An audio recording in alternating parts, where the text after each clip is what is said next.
집합건물 해결사 멘토 전언진입니다. 여러분들 반갑습니다. 자, 오늘은 여러분들께 그 법인회사의 회생 그리고 파산에 대해서 제가 말씀을 좀 드리겠는데요. 이러한 회생이나 파산 이런 부분을 한 이유는 뭐냐면 지금 여러분들이 알다시피 그 집합 건물을 여러분들이 그 매수를 하고 난 뒤에 특히 호텔 같은 경우에 더욱더 그런 일이 요즘 좀 벌어지고 있는데요. 운영사에서 그 수익금을 제대로 주지 않으면서 있죠. 파산을 하는 경우 또는 회생을 하는 경우가 꽤 있게 됩니다. 그러다 보니까 많은 그 이렇게 소유자분들이 굉장히 그 재산권에 상처를 입을 뿐만 아니 재산권에서의 문제뿐만 아니고 감정적으로 상당히 많은 저 억울한 좀 심정을 토로를 하시던데 그렇죠. 그 미리미리 그 이런 부분에 대해서 운영사라든지 뭐 시행사도 마찬가지 시행하면서 운영하는 경우죠. 미리미리 이런 상황이 좀 위기가 벌어졌을 때 어떤 식으로 본인들이 좀 대처해야 될지를 이 소유자분들께 좀 이야기를 해줘야 되는데 그런 거 안 하고 있죠. 이게 지금 해버리다 보니까 나중에 이제 개시 신청이 일단 들어가고 난 뒤에 소유자분들이 알고 나가지고 굉장히 당혹스럽고 이제 이런 부분이 좀 발생하고 있습니다. 자, 여러분들께 그래서 제가 이 오늘 회생 파산 이 부분에 대해서 말씀을 드리겠는데요. 여러분들께서 좀 이 정도는 좀 알고 계시는 것이 좀 좋을 것 같습니다. 지금 좀 일어나고 있기 때문에 제가 어쩔 수 없이 이렇게 말씀을 드리는 거고, 그러한 지금 악덕 기업들이 있죠. 어쩔 수 없이 이렇게 회생이나 이렇게 지금 파산을 할 수밖에 없는 기업들도 있지만, 그게 아니고, 처음부터 있죠. 사기를 치기 위해서 온 경우도 있습니다. 그래서 그런 경우는 그 사기죄로 또 넣어야 됩니다. 그런 부분도 제가 좀 말씀을 드릴 테니까 여러분들이 요 정도는 좀 알고 여러분들이 좀 진행을 해주시고 또 하나는 뭐냐면 하나 더 말씀드릴게요, 여러분들. 제가 그 눈에 여러분들께 좀 말씀드리다시피 그 집합 건물 있죠. 특히 호텔, 생활 숙박형 시설이라든지 호텔이라든지 이런 곳들요. 그랬는데 여러분들 관리단이 만들어져야 됩니다. 관리단이 조직 구성이 되지 않고 이러면 여러분들 이런 문제가 굉장히 많이 벌어지고 있거든요. 그래서 제가 늘 보면 좀 안타깝습니다. 이렇게 연락이 몇 군데에서 이렇게 오시다 보면 제가 너무나도 밤에 저도 있죠. 잠을 좀 못 이룰 때가 있어요. 그분들의 과연 이 심정이 어떨까 이런 부분이 있거든요. 그래서 여러분들이 반드시 관리단을 좀 여러분들이 조직 구성할 수 있도록 소유자분들이 그렇게 하셔야 됩니다. 아무리 그 운영사라든지 이런 사람들을 방해를 하더라도 여러분들이 방해하고 있기 때문에 못하겠다 이러지 마시고 소유자 여러분들끼리 똘똘 뭉치셔야 됩니다. 꼭 제가 당부드리는 바입니다. 자, 이제 지금 시작하도록 하겠습니다. 자, 위기기업입니다. 위기기업인데, 자, 위기기업들은 건전한 위기기업들에 대해서 말씀드리겠습니다. 건전한 위기기업들, 예를 들어서 뭐 항공회사들이 이번에 좀 그런 일이 발생했었죠. 코로나19로 인해서. 또는 여행사 같은 경우. 위기기업들은 먼저 자체적으로 자기들이 자율적인 구조조정을 좀 하죠. 자율적인 구조조정. 그 두 가지가 크게 있는데 ARS라든지 ADR이라고 하는 것이 있습니다. 참고적으로 여러분들 ARS라고 하는 것은 이제 돈을 받아야 될 곳이 있겠죠. 어떤 회사에 대해서 채권자 은행이든 뭐 채권자 있을 거는 회사들을 갖다가 매입한 이 채권자들 그 다음에 그 인수자들도 있겠죠. 이제 청산을 해서 M&A를 해가지고 다른 쪽으로 넘겨주려고 하는 인수자들 또는 신규 투자자들이 있을 때 이때 ARS를 통해서 구조조정을 지금 들어가는 경우가 있습니다. 이걸 ARS라고 합니다. 이렇게 채권자, 인수자, 신규 투자자가 있는 요런 개서 있죠. 채권자 측에도 좀 빨리 그, 지금까지의 빚들을 빨리 청산을 하도록 이렇게 하는 겁니다. 이런 방법이 있고 또 ADR이라고 해서 채권자단하고 채무자단이 있는데 거기에 중개자가 나타나서 아주 전문적인 중개자가 채무 면제라 구조조정, 출자 전환을 하는 부분이 되겠습니다. 그래서 대체적으로 있죠.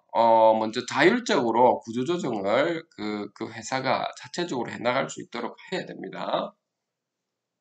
이름에도 불구하고 자체적으로 잘 안 될 때는 회생 절차를 거쳐야 되겠죠. 또는 파산 절차를 거칠 수밖에 없는 거죠. 회생이라든지 파산 절차는 그 채무자 회생 및 파산에 관한 법률에 의거해 가지고 진행이 되겠습니다. 그래서 회생에 대한 이렇게 취지에 대해서는 말씀드릴게요. 취지는 먼저 도산기업의 도산위기에 있는 법인기업에 대해서 있죠.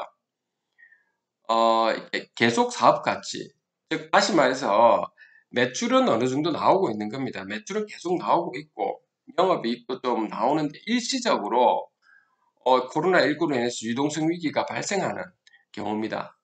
그리고 이게 청산가치, 다시 말해서 자기들이 가지고 있는 자산가치 있죠. 전체 자산가치.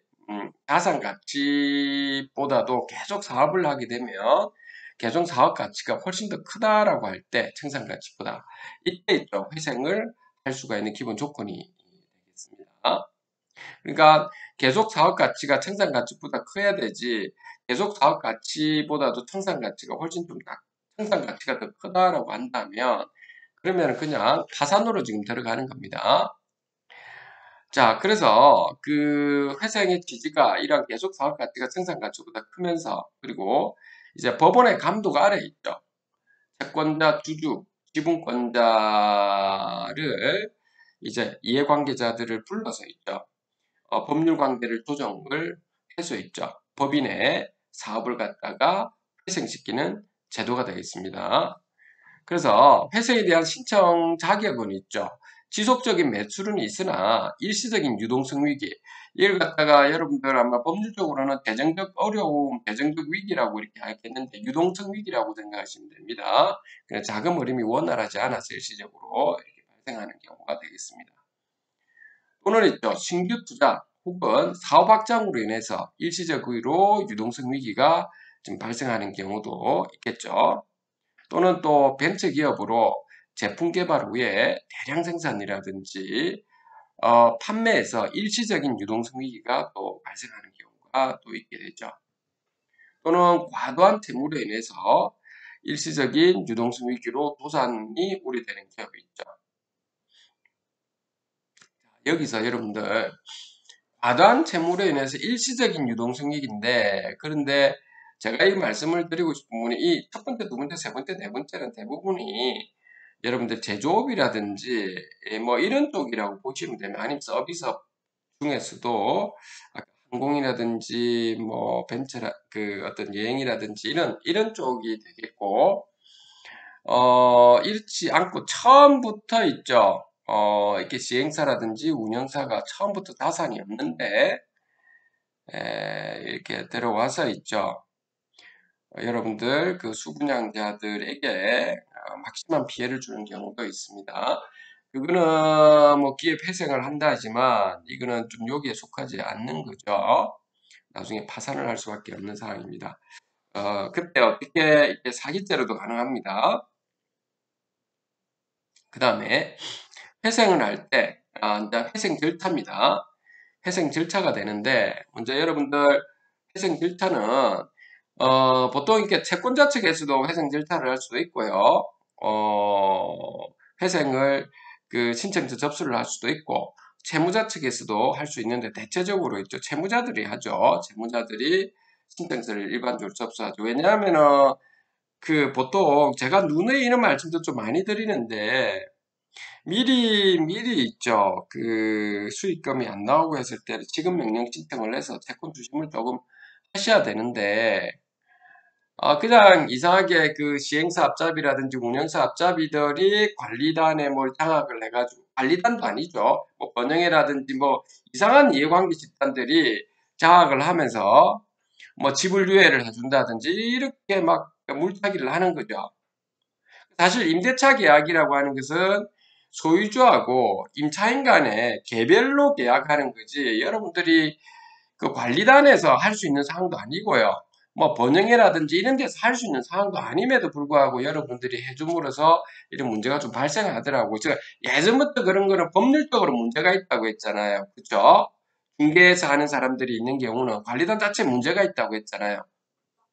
번영회든 어디든 그런 단체들은 있죠. 상당히 문제 있고 그 단체로 인해서 막심한 소유주분들이 피해를 입기 때문에 사기죄로도 가능합니다. 그런 사람들에 대해서는.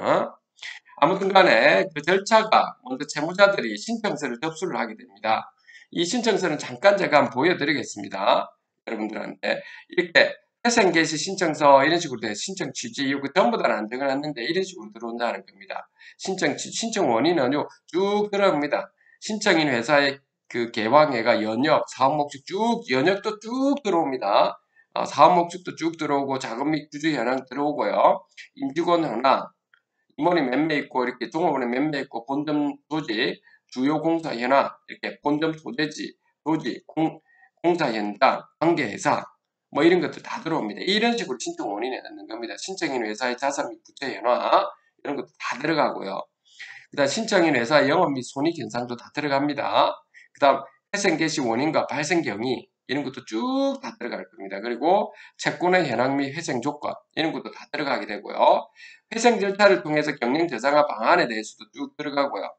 그 다음에 회생 개시 요건의 구비 쭉 들어간다고요.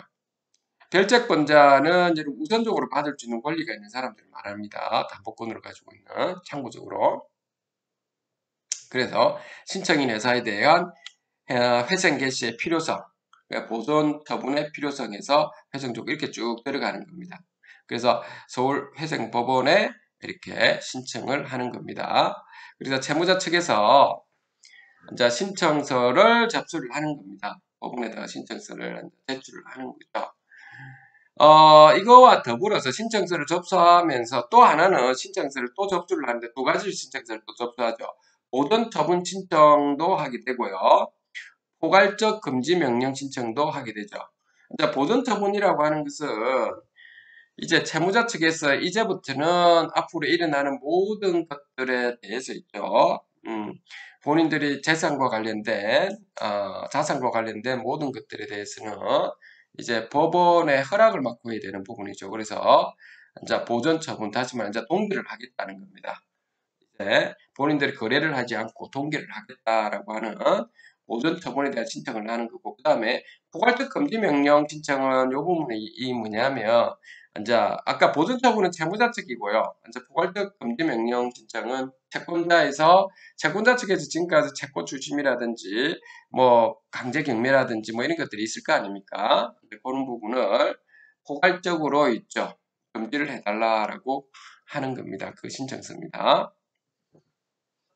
여기서 여러분들이 살펴보셔야 될 부분이 부인권 그리고 환치권 이 부분 좀 아시면 좋은데, 부인권은 뭐냐면은 이 지금 채무자 측에서 있죠. 채무자 측에서 예를 들어서 뭐 운영사 측에서 있죠.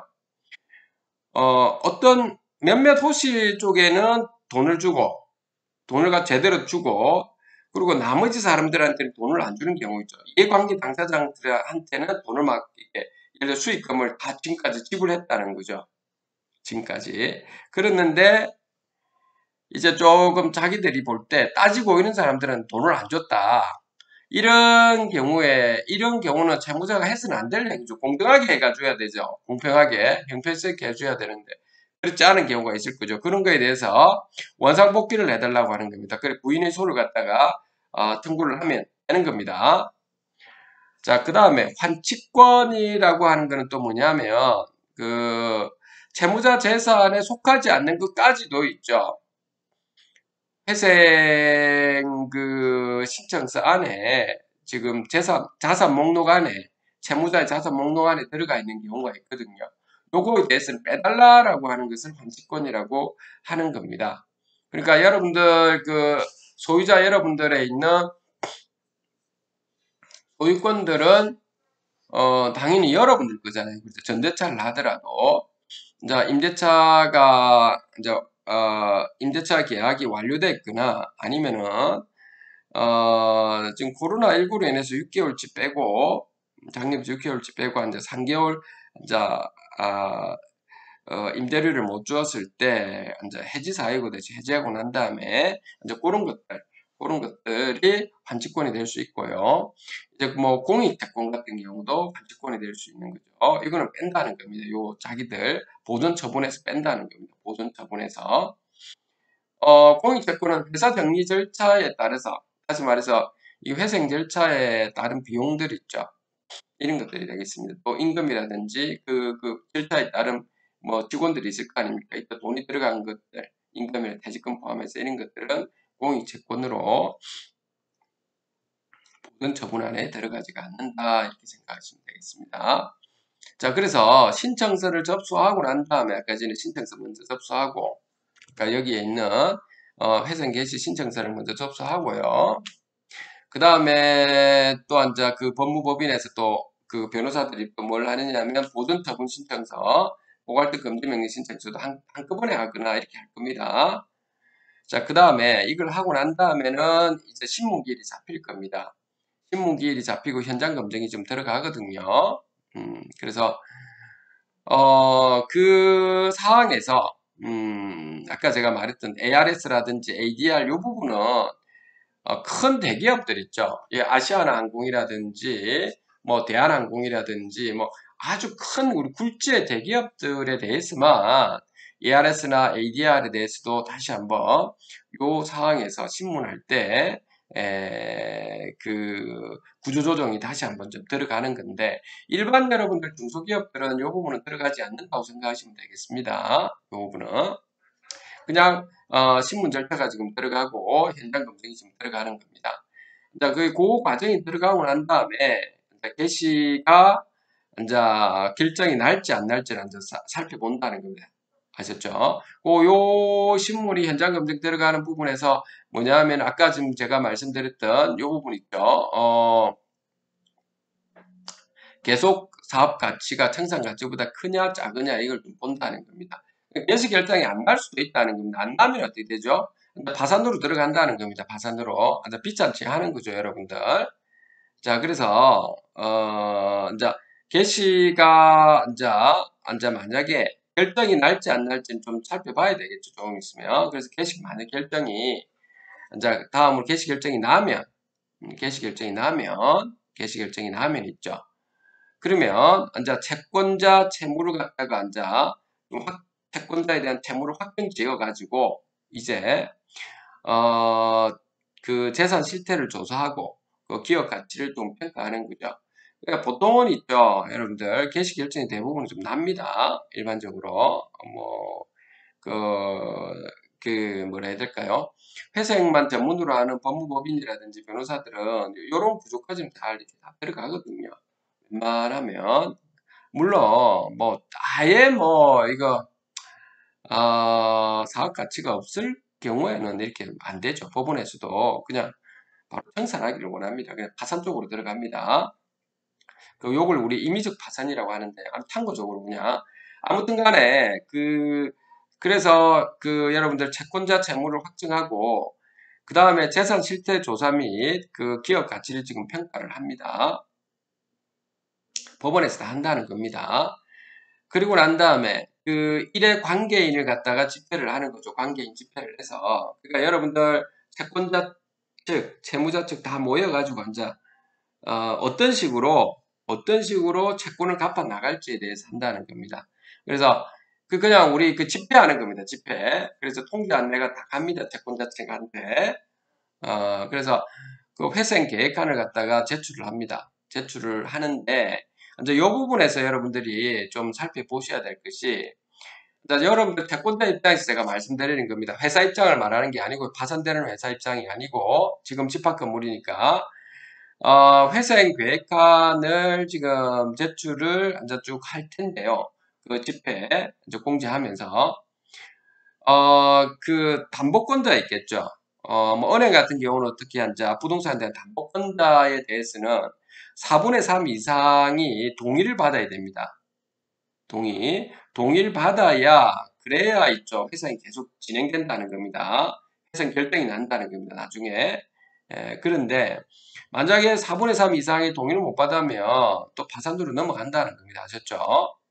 자, 그래서 담보권자 4분의 3 이상이 동의해야 된다는 거고, 이 4분의 3 이상이라는 것은 그 채권자 사람을 말하는 게 아니고요. 사람 수가 아니고 채권액 기준으로 4분의 3 이상, 채권액을 기준으로 당연하죠.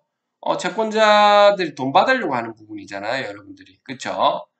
그런 부분이기 때문에 채권액 기준으로 4분의 3 이상이라고 생각하시면 되겠습니다. 무담보권자 있죠?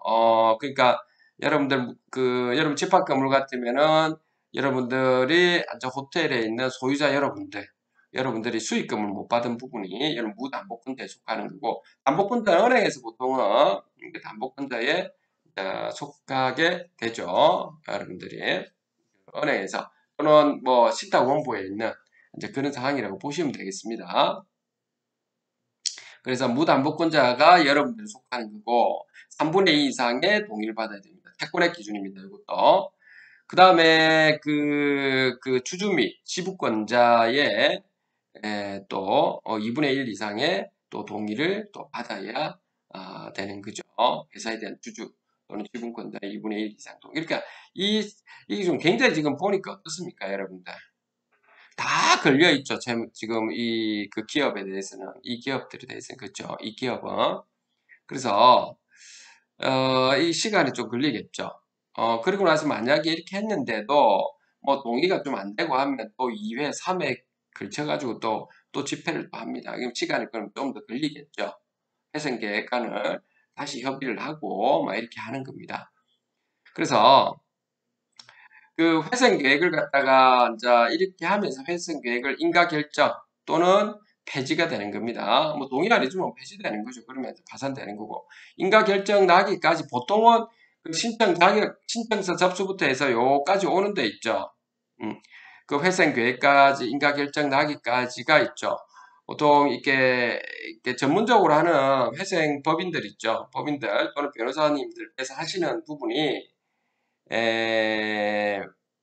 한 6개월 정도 소요되는 걸로 이렇게 되어 있습니다, 여러분들. 보통 그렇습니다. 6개월 정도. 그리고 이제 인가 결정을 해서 확정이 되면죠. 회생계획 수행을 이제 들어가는 거죠. 이제 그게 이제 10개월 정도가 들어가게 되는 거죠. 그렇죠? 그리고 회생을 신청하는 이유가 뭐냐? 회사 입장이겠죠, 이거는. 그러니까 우리 소유자 입장이 아니고 우리 그 집합 건물의 여러분들 입장이 아니고 뭐 운영사라든지 이런 입장들 있죠. 시행사들 뭐 이런 입장이 제가 말씀드리는 겁니다. 그 사람들이 그 법인들이 하는 그 신청 이유는 법인 재산을 갖다가 산일을 방지하기 위해서. 그러니까 뭐냐면 채권 주심을 해가지고 하나씩 빼면 이제 우리가 빨리빨리 먼저 뺀 사람 빼먹 이제 이렇게 돈을 달래는 돈을 안 주니까 채무자 측에서 먼저 있죠. 채권 주심 먼저 들어가는 사람 먼저 받을 수가 있잖아요. 그렇죠? 그렇게 해서 받아갈 수 있거든요. 전부 명령이라든지 이렇게 해서 이제 그런 부분을 이렇게 하나씩 빼먹는 걸 갖다 방지하기 위해서. 그러니까 본인들도 이제 막 이것저것 해서 계속 채권 주심이 일어나고 하니까 완전 정신이 혼란스럽겠죠. 이 친구들이 제대로 처음부터 잘해야 되는데. 그렇죠? 아무튼 법인 재산에게 산일을 방지하기 위해서 뭐 흩어지는 뭐 빼먹고 이런 걸 방지하기 위해서 하는 거고, 두 번째는 회사 경영자의 경영권을 보장하기 위해서. 무슨 말이냐면 요거는 회사행위 만약 결정이 떨어지게 되면 확정까지 들어가게 되면 있죠. 실제적으로 관리인은 누구냐면 아직 대표 이사가 관리인으로 들어가는 겁니다. 경영권은 아직 보장이 되는 겁니다. 파산은 안 그렇고요. 파산 관제인이 이렇게 하는 겁니다. 아예 대표자의 권한이 자체가 없게 됩니다. 파산 들어갔을 때. 근데 회사는 그렇지는 않다는 겁니다. 그 다음에 회사 채권자의 보다 높은 채권 회수율을 위해서 이거는 유동성 위기가 일시적으로 발생한 회사들이 안에서만 그런 겁니다. 회사들이 안에서만 좀 그런 거지 실제로는 그렇지 않은 경우가 많겠죠. 그 다음에 부정수표 단속법상의 면제. 그러니까 부정수표를 발행한 것도 있죠. 면제가 된다는 겁니다. 이것도. 그 다음에 채권의 감액. 그러니까 이게 일종의, 그 빚잔치를 하면 돈을 너무 못 받으니까, 채권자 입장에서는, 이거 뭐, 그 뭐라 해야 될까요? 뭐, 그 매출액이나 영업이익이 좀 계속 앞으로 날 것 같다 싶은 게 있죠. 그러면 좀, 요 협의하는 과정에서, 회생 계획안 요 협의하는 요 과정에서 있죠. 감액이 들어가는 거죠, 감액이. 또는 지급유예가 들어가는 거. 근데 여러분 10년입니다. 10년 상환으로 해가 들어가는 게 10년이면 이게 좀 시간이 너무 길죠. 어쩔 수 없는 상황입니다. 그 다음에 기업의 또 인수합병도 가능한 거죠. 이렇게 회생하면서 있죠. 뭐 다른 회사에서 좀 싸게 살 수가 있겠죠. 자산 가치를 보고 앞으로 미래에 대한 성장성이 있는가를 보고 하는 거죠. 근데 그 집합 건물은 좀 그렇지 않습니다, 여러분들. 참고적으로. 처음 하실 때부터 여러분들이 좀 투자를 하셔야 됩니다. 어쨌든 관리단이 이렇게 우선 이렇게 말씀드릴게요. 그 다음에 채권자의 개별적인 채권 주심도 금지하게 되는 거죠. 그렇기 때문에 이제 이렇게 한 건데, 아무튼 간에 여러분들이 있는 호텔이라든지 어떤 뭐 큰 어떤 그 상가라도 뭐 그런 곳이 있습니다. 그 시행사가 들어와 가지고 운영을 다 해주는, 되도록 그렇게 하면 안 되는데도 어쨌든 간에 운영을 다 해가 수익금을 받을 수 있다 해가지고 전대차를 놓고 이런 경우도 있죠. 이런 모든 것들에서 있죠. 여러분들 이런 회생 신청이 들어간 곳이 있다 라고 하면 여러분들이, 소유주 여러분들은 제가 다시 말씀드리는데 지금 어쩌겠습니까? 뭐 신청 들어온 거. 그러니까 여러분들은 이거는 쭉 들어가서 여기 회생 계획안까지 좀 살펴봐야 되고, 그때까지 한번 살펴봅시다. 일단은 이거는 그런 부분이고, 이거와 별도로 여러분들이 가장 중요하게 되는 관리단 조직을 해야 되는 관리단 조직 때문에 이 건물을 일단 살아난다고요. 이 사람들은, 그러니까 시행사나 운영사는 일단은 팔아먹고 나가는 존재잖아요. 자기 건물이 아니잖아요. 그냥 분양하고 나가는 존재이기 때문에 여러분들 입장에서 제가 누누이 말씀드린 관리단 조직 구성에 좀 더 집중해서 들어가시라는 겁니다. 그러면 여러분들이 다시 있죠. 건물 보존 관리하면서 새로운 운영사를 데리고 올 수 있잖아요. 얼마든지 여러분들이 운영을 할 수 있다고요.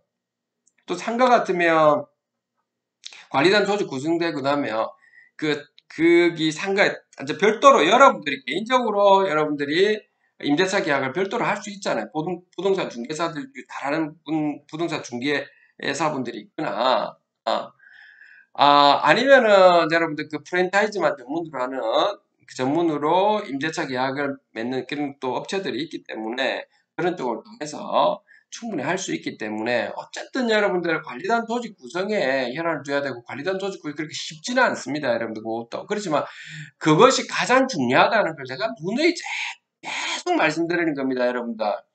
소유자 여러분들이 그 관리단 조직 구성을 좀 상당히 어렵지만 쉽지는 않아요. 여러분들. 뭐 어떤 변호사분들 말로는 뭐 과반만 확보되면, 전화번호 과반만 확보면 해준다. 그 쌩 거짓말을 하고 있는 겁니다.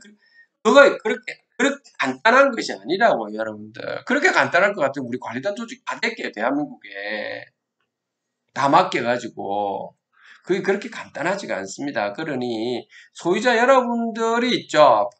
관리단 준비위원회 주체가 되시가 반드시 이렇게 좀 진행을 하셔가지고 좀 힘든 거는 내가 아는데 서로 격려를 해주고, 소유자 여러분들 이간질 절대 하지 마시고 관리단 조직 구성에 여러분들을 똘똘 뭉쳐가지고 거기에 좀 어쨌든 총력을 기울여 주십시오. 그러면 여러분들이 지금 이런 사태가 벌어진 곳들은 어쩌겠습니까? 그렇죠. 어쩌겠습니까? 저도 안타깝다고요. 여러분들 연락이 오고 이러는데 저도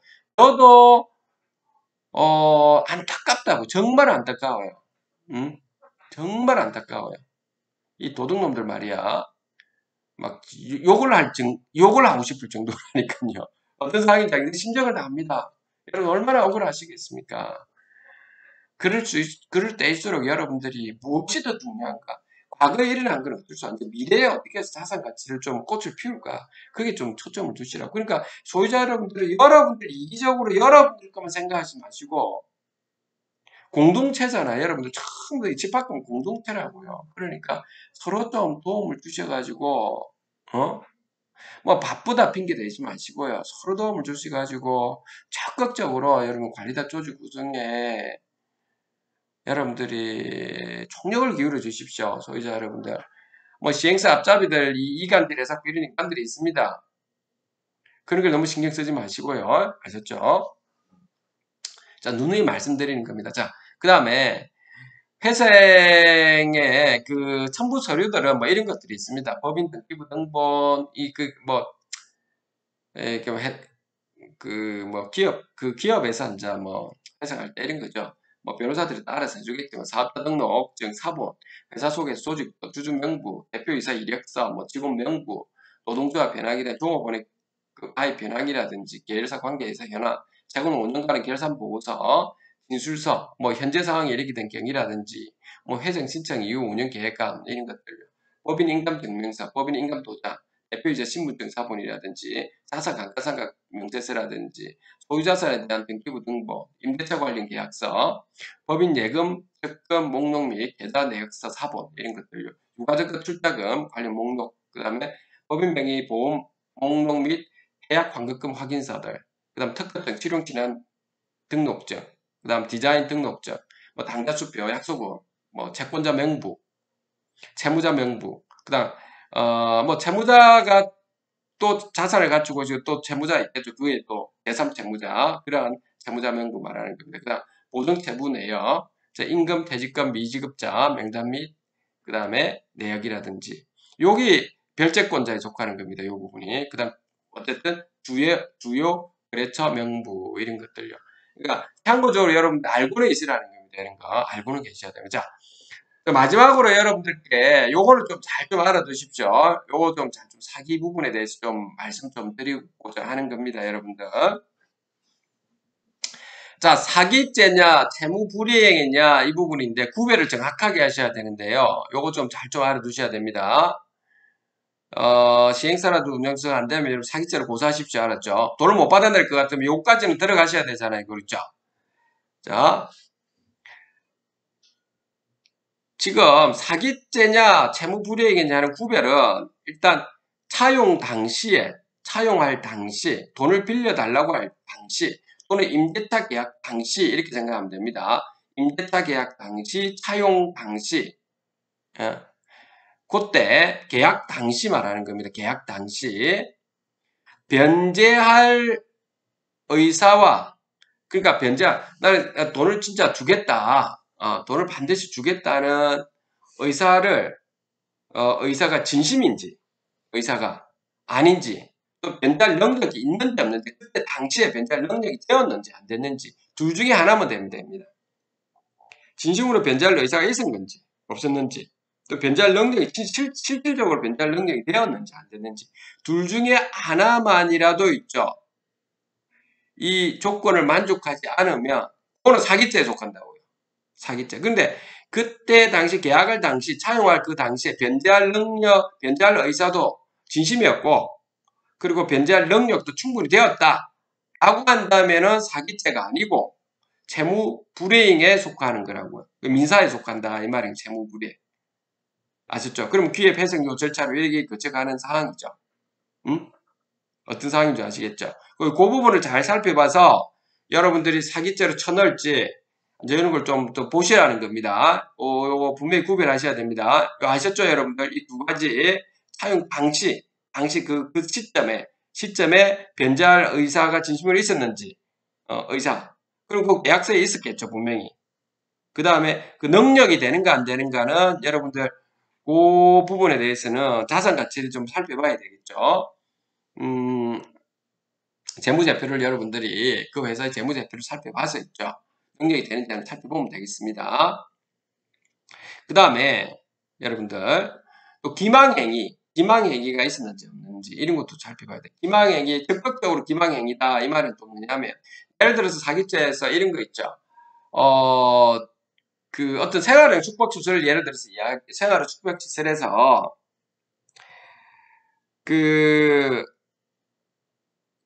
이제 분양을 했는데 이제 운영사라든지 뭐 시행사라든지 또는 분양 대행사라든지 이렇게 좀 이제 분양을 하는 상황에 어, 그 호텔을 개인이 매수를 했을 때, 이제 매수를 했을 때 있죠. 그래서 수분양을 받았을 때, 어, 개별로 있죠. 개별로, 뭐래도 호텔 고객들하고 있죠. 고객들을 유치해서 사용할 수 있는가 없는가 이런 부분입니다. 할 수 있다고 하면서 개별로도 가능하다.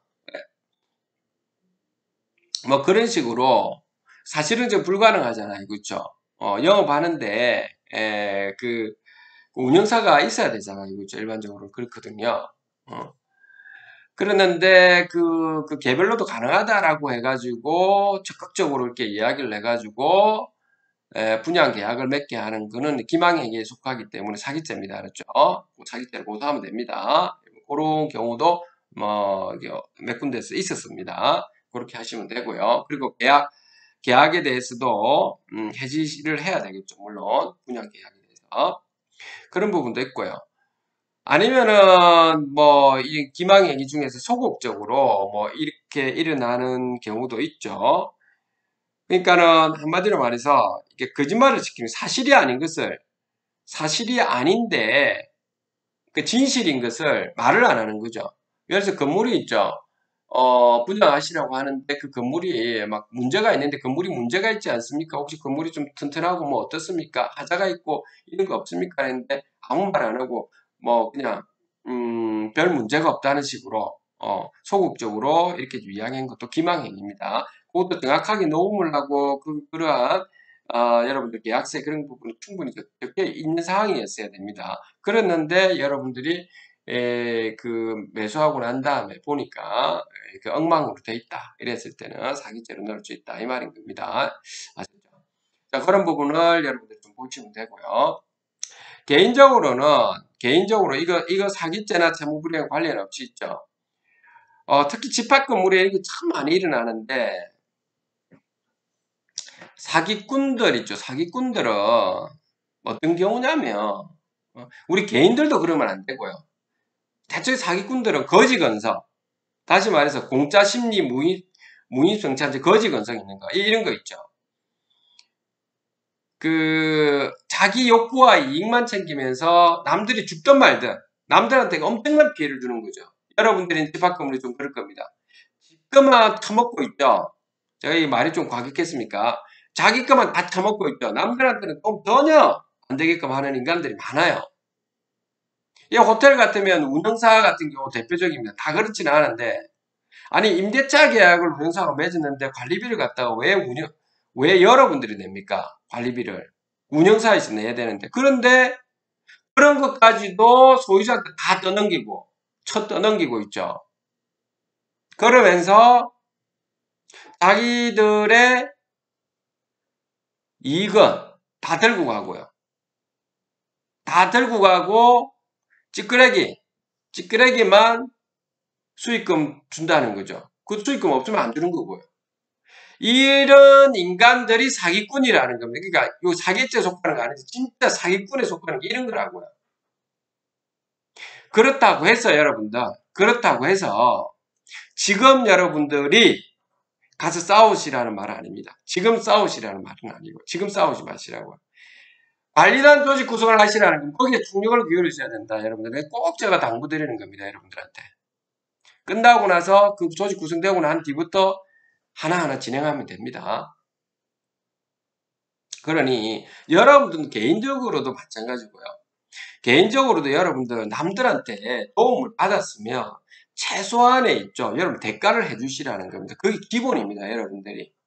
그냥 여러분들 공짜 심리로 막 이렇게 하면서 남들 수고에 대해서는 신경 안 쓰고 이렇게 하는 것도 여러분들 문제가 있는 거라고. 늘 그렇게 여러분들이 살아왔다면 여러분들도 한 번쯤 좀 생각을 해보셔야 된다고요. 아셨죠? 그런 부분요. 그러니까 거지 건성을 내가 말하는 것이 그런 부분에 사기꾼들이 그렇게 하거든요. 지금 대한민국의 집합 건물이 얼마나 그런 경우 많습니까, 여러분들? 제가 그 과거에 있는 걸 여러분 다 보면 아실 겁니다. 소유자 여러분들이 아무것도 모른다고 생각하고 하자 그런 것도 안 해주죠. 뭐 여러분 수익금 전혀 안 해주죠. 근데 자기 건 다 처먹죠. 그러니까 여러분들한테 피해만 악랄하게 주고 자기 거는 다 처먹고 이렇게 하죠. 그 어떻게 그런 사람들이 그렇게 할 수 있느냐 하는 건데 참 황당하죠, 여러분들. 황당하죠. 그 사기꾼들이라고요. 그런 사람. 우리나라 이런 인간들은 제가 누누이 말씀드리지만 아까 말한 요런 것도 마찬가지고요. 어? 관리단에서 임대를 할 수 있는 겁니까? 못하는 그거 안 되죠. 그런 인간들, 그러니까 피해를 주는 인간, 그런 인간들 자체가 사기꾼이라는 겁니다. 사기꾼들. 사기꾼들은 있죠. 나는 전 눈에 말씀드리게 그 부모나 자식들 있죠. 분명히 안 됩니다. 인과응보를 당해야 되고 있고요. 남들 그 피눈물 나게 그렇게 해가 되겠습니까? 어? 그 인간들이 그렇게 살면 안 되죠. 또 그렇게 그런 인간들 피눈물 나게 하는 인간들은 제가 이렇게 좀 심한 말로 뒤져야 됩니다. 제가 이런 말해서 좀 그렇던데 과격하긴 한데 여러분들 제가 볼 때마다 어떤 분들은 어쨌든 공기업에서 정말 열심히 사시면서 한 30년 동안, 그 30년 동안 공기업에서 그 한 푼, 두 푼 모으셔가지고 퇴직금 받아가지고 상가나 호텔을 몇 개 사가지고 했는데 그건 완전 엉망이 돼가지고 정말 피눈물 나시는 분들 꽤 많거든요. 그 이자도 감당을 못해가 그리고 또 돈을 조금 은행에 또 당겨서 했을 거 아닙니까? 그런 거 보면 너무 안타까워요. 근데 그분들의 문제는 아니거든요. 사실은요. 투자한 분들만의 문제가 아니고 그 사기를 치기 위해서 딱 온 인간들이거든요. 원래부터 판을 딱 짜가지고 인간들이. 그 집합건물법이 조금씩 바뀌고는 있습니다. 좀 바뀌는데 여러분들도 여러분 주위에 반드시 국회의원들 만나서 있죠. 이 집합건물이 좀 바뀌어야 되는 부분 꼭 이야기해 주시고 관리단 조직 구성이 될 수 있도록 저도 적극적으로 그런 부분을 어필을 계속하고 있고요. 그리고 전국적으로 이런 피해가 있으시면 여러분들 제보를 많이 하시고 그 방송국 특히 MBC, KBS부터 해가지고 전국 TV조선 뭐 이런 거 다 있죠. 방송국에 제보를 하시니까 여러분들 이게 좀 바뀌어야 됩니다. 아직까지 우리 집합건물이라고 하는 이런 부분이 집합건물법이 시행사들, 운영사들 이런 로비에 있죠. 아직까지 소유자분들 너무나도 피해를 많이 보고 있기 때문에 그리고 관리업체들이 여러분들 왜 제가 그러냐면 시행사들은 그 관리업체들은 하는 게 하나도 없습니다. 제가 왜 이런 말까지 하느냐면 아니 관리업체가 여러분들 들어와가 여러분들 관리사무소에 임대료 냅니까? 그 인간들이 안 내잖아요. 그냥 공짜로 써요. 공짜로.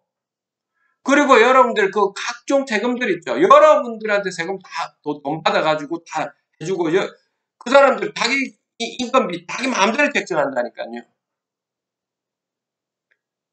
관리되는 조직 구성한테 뭐 어떻게 됩니까, 여러분? 잡수익까지도 그 인간들이 다 처먹고 들고 간다고요.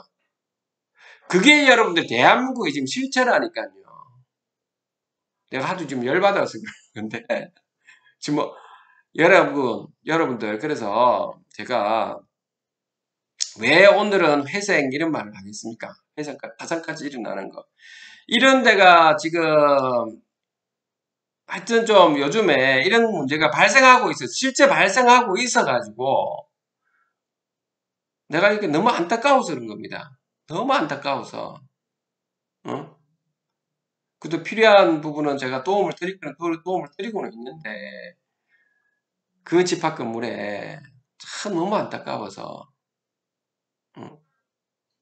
그 여러분들이 아직까지 이 단계까지는 아니었다라고 한다면 그 시행사나 그 운영사 그런 앞잡이들이 그럼 여러분들 적극적으로 관리단 조직 구성하고 적극적으로 여러분들이 소유자 여러분들 똘똘 뭉치셔야 됩니다. 이간질 하지 마시고요, 여러분들. 모르면 모를 수가 있죠. 모르면 서로 있죠. 서로 상대방 서로 격려해 주시고 그 모르시면 저 같은 전문 멘토분들한테 물어보시면 되잖아요. 그것도 그냥 전화하시면 안 된다 했잖아요. 그죠? 그것도 여러분들 사기꾼에 속하는 거랬죠. 무리하게 이렇게 하시면 안 되죠. 다른 분들이 굉장히 저 같은 분들도 마찬가지일까요? 저 같은 사람들도 아플 거 아닙니까? 이것저것 사업한다고. 그러면, 멘토님한테, 그걸 최소한 배려를 해가지고 언제쯤 시간이 되는가 물어보고 이렇게 하셔야 되겠죠. 그죠? 제가 아쉬운 건 아니지 않습니까? 그죠? 여러분들이 아쉬운 거니까 저도 최대한 다 도움을 드릴 거라고요.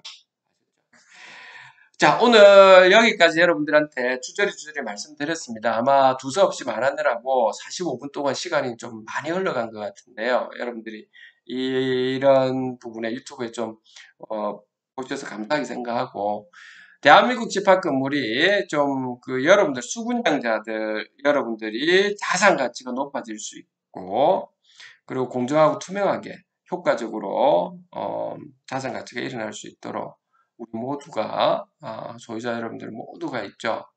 똘똘똘 뭉쳐가지고 여러분들이 절대 소유자 여러분들 입점주 여러분들하고 절대 싸우면 안 됩니다. 여러분들 이간질해서는 안 되고요. 자, 여러분들하고 소유주와 입점주 여러분들이 바로 가족이기 때문에 그런 겁니다. 오늘 여러분들 여기까지 장시간에 걸쳐서 했습니다. 집합 건물 해결사 멘토 전언진이었습니다. 감사합니다.